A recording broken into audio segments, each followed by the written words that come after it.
ሰበር ዜና አዲስ አበባ ሰብስባችሁ የመጣችሁት ፋኖን ነው ሲሉ ሽመልስ አብዲሳ መናገራቸው ታወቀ። ሽመልስ ከአረጋ ከበደ ጋር የነበራቸው የቃላት ምልልስን የተመለከተ መረጃ ይፋ ተደርጓል። በሌላ በኩል ጀነራሉ ጦርነቱን ከጀመራችሁት ሰራዊቱ ይፈርሳል ሲሉ አስጠንቅቀዋል። ፕሮፌሰር ብርሃኑ ነጋ አፈነገጡ ወይ ያስባለ መረጃም ወጥቷል። ጤና ይስጥልኝ፣ ይህ አዲስ ፖስት ሚዲያ ነው። የነሐሴ 20 2018 ጥብቅና ሰበር መረጃዎችን አጠናክረን መተናል። ዋና ዋናዎቹን በማስቀደም እንጀምር። ፋኖን ሰብስባችሁ ነው ወደ አዲስ አበባ የመጣችሁት ሲሉ አቶ ሽመልስ አብዲሳ የአማራ ክልል አመራሮችን ዘለፉ። ሽመልስ ባለፈው አርብ የአማራ ክልል አመራሮችንና ተወካዮችን በፋኖነት ፈርጀው ጠንካራ ማስጠንቀቂያ መስጠታቸው ተነግሯል። በዝርዝር የምናስደምጣችሁ ዘገባችን ነው። ህወሓት ወደ ጦርነት ከገባ ሰራዊቱ ሙሉ በሙሉ ይፈርሳል ሲል ወታደራዊ መኮንኑ አስጠነቀቁ። የቡድኑ የአርሚ አዛዦች ሰሞኑን ባካሄዱት የወቅታዊ ቁመና ግምገማ ህዝባዊ አንድነታችን ተሸርሽሯል ማለታቸውን ምንጮች ተናግረዋል። ታዳምጡታላችሁ። ሻዕቢያ ካደ። የተጠለፈው መርከብ የኔ አይደለም ሲል አስተባብሏል። ከቀናት በፊት ለህገ ወጥ ንግድ ጥቅም ላይ የምትውል የኤርትራ መርከብ መጠለፏን ተከትሎ አስመራ ምላሽ ሰጥታለች። ታዳምጡታላችሁ። ፕሮፌሰር ብርሃኑ ነጋ ከብልጽግና በተቃራኒ ምክሩ ላይ ብልጽግናን ተቃወሙ። አገራዊ ምክክሩን በተመለከተ ኢዜማ ለመንግስት 5 ማሳሰቢያዎችን ሰጥቷል። ፓርቲው አንዳንድ ጉዳዮች ካልተስተካከሉ ሂደቱን እንደማይቀበልም ተናግሯል። በጥንቅራችን ይዘነዋል። የተወደዳችሁ የቻናላችን ቤተሰቦች እነዚህንና ሌሎች መረጃዎችን አጠናክረናል። ቪዲዮን ላይክ አድርጋችሁ በመጀመር አብራችሁ እንድትቆዩ ግብዣችን ነው። አሁን ወደ ዝርዝሩ እናመራለን። በለንደን የሚገኘው የኤርትራ ኤምባሲ ነሐሴ 14 ቀን 2018 ዓ.ም በየመን ባህር ዳርቻ አቅራቢያ በባህር ላይ ዘራፊዎች በቁጥጥር ስር የዋለችው የነዳጅ ጫኝ መርከብ የኤርትራን ሰንደቅ ዓላማ እየተጠቀመች መሆኑን የተለያዩ ዓለም አቀፍ የመገናኛ ብዙሃን ያወጡትን ዘገባ ውድቅ አደረገ። ኤምባሲው መርከቧ ከኤርትራ ጋር ምንም አይነት የባለቤትነትም ሆነ የምዝገባ ግንኙነት የላትም ብሏል። ኤምባሲው ነሐሴ 19 ቀን ባወጣው መግለጫ እንደ ሮይተርስ፣ ኤኤፍፒ፣ ቢቢሲ እና ሌሎች የመገናኛ ብዙሃን ያወጧቸው ዘገባዎች የሐሰት ዜና ሲል የገለጻቸው ሲሆን እንደ ዋና መረጃ ምንጭ የተጠቀሰው የዩናይትድ ኪንግደም የባህር ንግድ ስራዎች መርከቧ የኤርትራን ሰንደቅ ዓላማ መጠቀሟን በፍጹም አልለየም ሲልም ገልጿል። ኤምባሲው አክሎም የዩናይትድ ኪንግደም የባህር ንግድ ስራዎች በጉዳዩ ላይ ይፋዊ ማብራሪያ እንዲሰጠው ለቀረበለት ጥያቄ በሰጠው ምላሽ ይህንን ድጋሜ ማረጋገጡን ገልጿል። በመግለጫው መሰረት በክስተቱ ላይ ሃይጃክ 118 በሚል ስያሜ የተዘጋጀው ዘገባ ስለ ኤርትራ ሰንደቅ ዓላማ የሚያነሳው ምንም አይነት ማጣቀሻ የለም። በተጨማሪም ኤምባሲው ለሕዝቡ ይፋ የሆኑ መረጃዎች እንደሚያመላክቱት ሲቡ 1 ተብላ የተለየችው መርከብ በኤርትራ ባለቤትነት ስር ያለች ወይም ከሀገሪቱ ጋር የተያያዘች አይደለም ብሏል።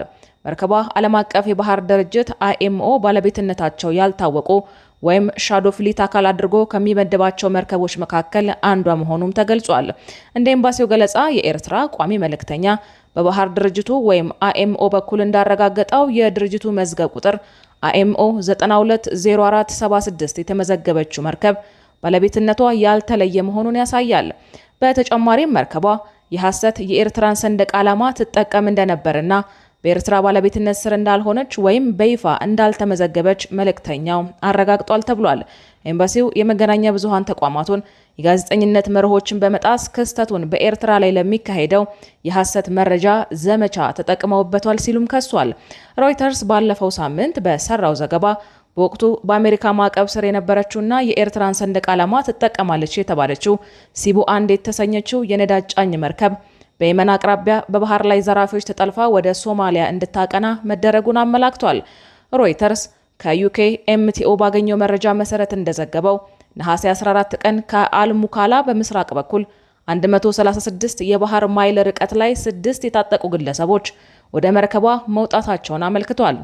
መርከቧ የኢራንን የነዳጅ ምርቶች በማጓጓዝ ላይ ትሳተፋለች በሚል በታህሳስ 2018 ዓ.ም በአሜሪካ ግምጃ ቤት ማዕቀብ ተጥሎባታል።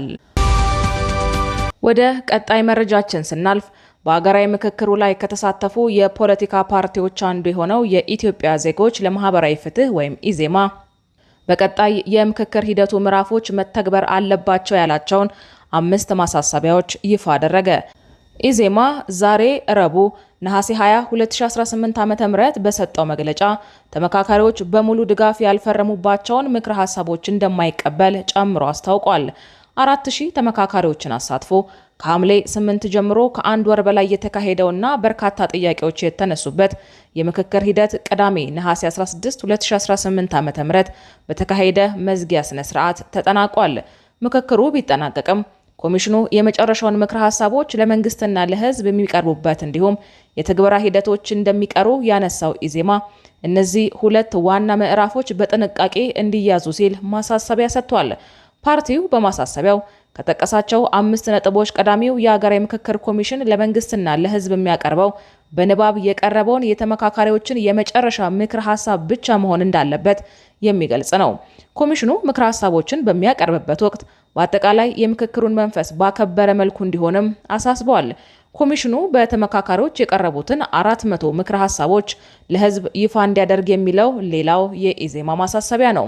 ይህንንም በምክክሩ ሂደት ከጥቃቅን ቡድኖች ጀምሮ የተደረጉ ውይይቶች ቃለ ጉባኤዎችን በማገናዘብ እንዲከወንና በማቋቋሚያ አዋጁ መሰረት የምክረ ሐሳቦችን አፈጻጸም እንዲከታተል አስገንዝበዋል።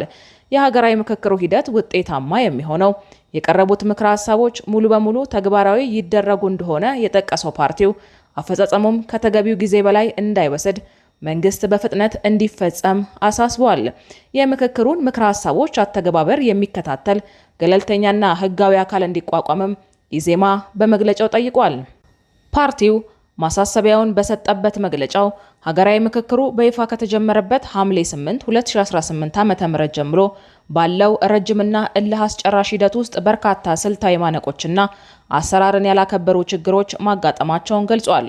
ሆኖም ጉዳዩን ወደ አደባባይ ከመውጣት ይልቅ ለኮሚሽኑ ምክር ቤት ቅሬታዎቹን በተደጋጋሚ ሲያቀርብ መቀጠሉን የገለጸ ሲሆን ይህም ሂደቱ እንዳይበላሽ በማሰብ ያደረገው መሆኑን ነው የጠቀሰው። አንዳንድ በኤክስፐርትነትና በአስተባባሪነት ስም የተመደቡ አካላት በምክክሩ ሂደት ግልጽ ወገንተኝነትና የተዛባ አካሄድ ማንጸባረቃቸው በሂደቱ ላይ ካጋጠሙ ችግሮች መካከል መሆናቸውን በማንሳት በርካታ ችግሮችን ከኮሚሽኑ ከፍተኛ አመራሮች ጋር በመወያየት እንዲፈቱ ማድረጉን አስታውቋል። ከዚህ ቀደም የአማራ ብሔራዊ ንቅናቄ አብን የምክክር ሂደቱን በማስመልከት ባወጣው መግለጫ 2 የኮሚሽኑ አባላት ጣልቃ ገብተዋል ሲል ክስ አቅርቦ የነበረ ቢሆንም ኮሚሽኑ ግን አስተባብሏል። ኢዜማ በመግለጫው በ8ቱ የምክክር ቡድኖች ውስጥ የነበሩ ተመካካሪዎች በውይይት አጎልብተውት በሙሉ ድጋፍ ፈርመውበት ለጠቅላላ ጉባኤ ያቀረቧቸውን ምክረ ሐሳቦች ብቻ የሚቀበላቸው መሆኑን ይፋ አድርገዋል።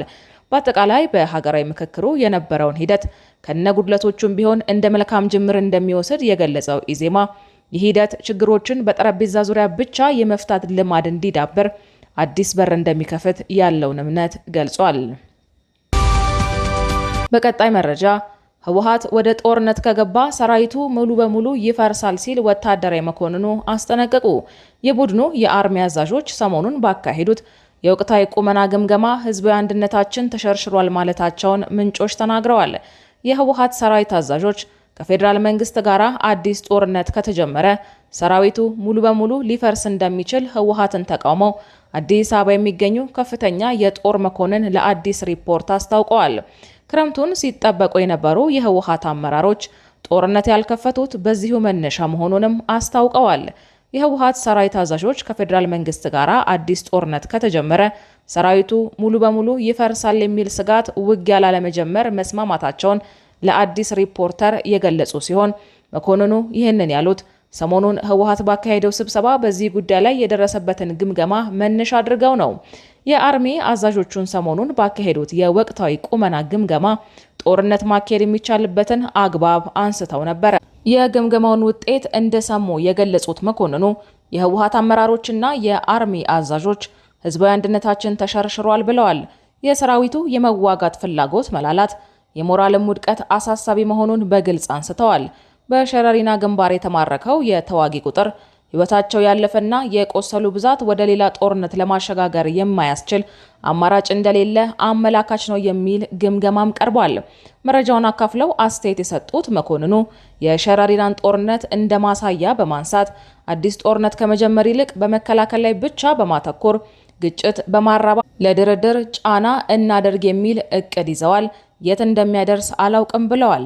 በሐራ መሬት ያሉ የሰላም ኃይሎች መሪ ጀነራል ገብረ እግዚአብሔር በየነ ወይም ወዲያን ጥሩ ከ600 በላይ ተዋጊዎች በመከላከያ ሰራዊት እጅ መሆናቸውን ጠቅሰው በሸረሪና ግንባር የነበረው ኃይል ሙሉ በሙሉ ጠፍቷል በማለት የጉዳቱን መጠን መናገራቸውን ጠቅሰን መዘገባችን ይታወሳል። ሰሞኑን በህወሓት አመራሮች መሪነት በተካሄደው ግምገማ መሰል ውይይት ላይ የተያዘውን አቋም አስመልክቶ የደረሳቸውን መረጃ በማጣቀስ መኮንኑ እንዳሉት አመራሮቹ ጦርነት ከተነሳ አብዛኛው ታጣቂና የውጊያ ቁልፍ የሆኑት የመካከለኛ ደረጃ አመራሮች መዋጋት ፍላጎት ስለሌላቸው ወዲያውኑ ይፈርሳሉ፣ ሸሽተው እጃቸውን ለመንግስት ይሰጣሉ በሚል መደምደማቸው አግባብ ነው። ችግሩ ያለው ከድምዳሜያቸው በመነሳት መፍትሄውን አለማስቀመጣቸው ነው በማለት አመልክተዋል። አብዛኞቹ ታጣቂዎች በግድ የታፈሱ ወደ ቤታቸው መመለስ የሚፈልጉና ጦርነቱ በቃን ያሉ በመሆናቸው ከጥቂት የድርጅቱ ታማኞች ውጪ አብዛኛው ኃይል እጁን ለመስጠት ዝግጁ መሆኑን የተለያዩ ሚዲያዎችና የቀድሞ የህወሓት ቀንደኛ ደጋፊዎች የነበሩ ሚዲያዎች ማስታወቅ ከጀመሩ ቆይተዋል። በአሁኑ ወቅት ሰራዊቱ ሙሉ በሙሉ ሸሽቶ እንዳይወጣ በታማኝ ኃይሎች እየተጠበቀ እንደሚገኝ የጠቀሱት አካላት በትግራይ ጊዜያዊ አስተዳደር አፍርሶ ስልጣን የተቆጣጠረው ቡድን አሁን ላይ እያደረገ ያለው ስልታዊ እንቅስቃሴ ከፌዴራል መንግስት ጋር ለድርድር የሚያስቀምጠውን ግርግር ከመፍጠር የዘለለ ነገር የለም። በጽምዶ ስም የተለያዩ የታጠቁ ኃይሎች ሰብስቦ በገሃድ አዋጅ ለማወጅ መቀሌ የሚያደርገው ሽርጉድ መንግስት ለህወሓት እውቅና እንዲሰጥ ለማስገደድ የሚደረግ መሆኑን ገልጸዋል። በሰሞኑ ግምገማ መሰል ውይይት ጽምዶ በታሰበው መንገድ አለመሄዱን፣ ሻዕቢያ የሚጠበቀውን የተዋጊ ድጋፍ አለማድረጉን፣ የፋኖ ድጋፍም እርስ በርሳቸው መከፋፈላቸው ሳንካ እንዳጋጠመው በመጥቀስ የስጋት ትላንትናውን አቅርበዋል። ከዚህ ቀደም ተመሳሳይ መረጃዎችን የሰጡት እኚሁ ከፍተኛ ወታደራዊ አዛዥ ህወሓት ግጭት ይፈጥራል እንጂ ውጋ አያነሳም ሲሉ መናገራቸው ዘገባው አስታውሷል። አሁን እዚህም የሚታየው መንፈራገጥ የዚህ ውጤት መሆኑን የድርድር መድረክ እንዲካሄድ ሲጠየቅ እውቅና ይሰጠኝ፣ ምዕራብ ትግራይ ይመለስ፣ ተፈናቃዮች ይመለሱ፣ በጀት ይለቀቅልኝ ወዘተ የሚሉ የተለመዱ የማደናገሪያ ጥያቄዎችን ማንሳቱ ከላይ የተገለጸው መረጃ ማጠናከሪያ እንደሆነም አመልክተዋል። ከቅርብ ጊዜ ወዲህ በትግራይ ክልል የተለያዩ አካባቢዎች የሚስተዋለው እንቅስቃሴ የድርጅቱ ከፍተኛ አመራሮችና ወታደራዊ አዛዦች የወደፊት እጣ ፈንታቸውን በሚመለከት ትልቅ ስጋት ውስጥ መውደቃቸውን የሚያሳዩ ምልክቶች መሆናቸውን የሚያመላክቱ እንደሚሉት ከፍተኛ አመራሩ ከመቼውም በላይ ስጋት ውስጥ መውደቃቸውንም አመላክተዋል። ከዚሁ ጭንቀት ጋር በተያያዘ ለዶክተር ደብረጽዮን ጽህፈት ቤት ሰራተኞችና የተለያዩ ኃላፊዎች ከከተማ በመውጣት ወደ በረሃ ልንሄድ ስለምንችል የመድኃኒት የስንቅና የመሳሰሉ አስፈላጊ ዝግጅት እንዲደረግ በሚል መመሪያ መተላለፉን ዜናውን የሰሙ መዘገባቸው አይዘነጋም። እነዚህ ወገኖች በትግረኛ ፉከራ፣ በእንግሊዝኛ ልመና፣ በአማርኛ አንድነት በማለት መግለጫ የሚያወጣው ይህንን ቡድን የተሰባበረ አቋም ላይ ቢሆንም ትኩረት እንደሚያሻው ይገልጻሉ። የህወሓት ቡድን እየደገሰ ያለው ጦርነት የትግራይ ህዝብ ይሁንታ እንደሌለው የሚናገሩት እንደሚሉ ይህ ቡድን የትግራይና መላው የኢትዮጵያን ህዝብ ከጦርነት ወደ ጦርነት እያሸጋገረ የሚኖርበት ዘመን ማብቃት አለበት። ካለፉት ስህተቶቹ ያልተማረው ህገወጥ ቡድን የትግራይ ክልል ወጣቶችና ታዳጊዎችን ወደ እሳት ለመማገድ የሚችለውን ሁሉ እያደረገ መሆኑን የሚገልጹት የስምረት ፓርቲ የስራ አስፈጻሚ አባል ፕሮፌሰር ክንደያ ገብረ ህይወት ከቅርብ ጊዜያት ወዲህ የህወሓት ቡድንና በሻዕቢያ ጥምረት የትግራይ ህዝብ ይሁንታ ያላገኘ የጦርነት እንቅስቃሴ በህዝቡ ላይ ስጋት መደቀኑን አስታውቀዋል።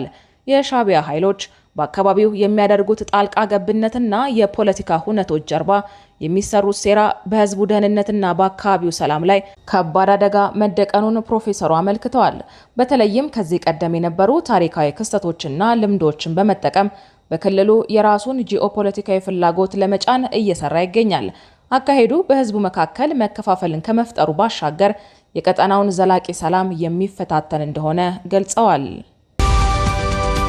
በመጨረሻም ፋኖን ሰብስባችሁ ነው ወደ አዲስ አበባ የመጣችሁት ሲሉ አቶ ሽመልስ አብዲሳ የአማራ ክልል አመራሮችን ዘለፉ። ሽመልስ አብዲሳ ባለፈው አርብ የአማራ ክልል አመራሮችንና ተወካዮችን በፋኖነት ፈርጀው ጠንካራ ማስጠንቀቂያ መስጠታቸው ተነግሯል። በተጠናቀቀው አገራዊ ምክክር ጉባኤ ከመፍትሄ ይልቅ በርካታ አሉታዊ እንቅስቃሴዎች፣ ሴራዎች፣ ዘለፋዎች ወዘተ አይተናል።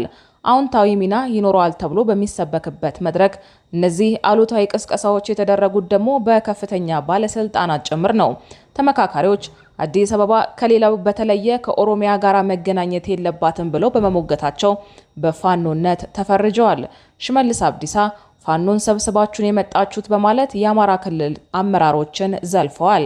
በተጨማሪም ጠንካራ ተሳትፎ ሲያደርጉ የሰነበቱት ተወያዮች በፋኖነት ፈርጆ ለማሰር እቅድ እንዳለውም ከምንጮች ለማረጋገጥ ተችሏል።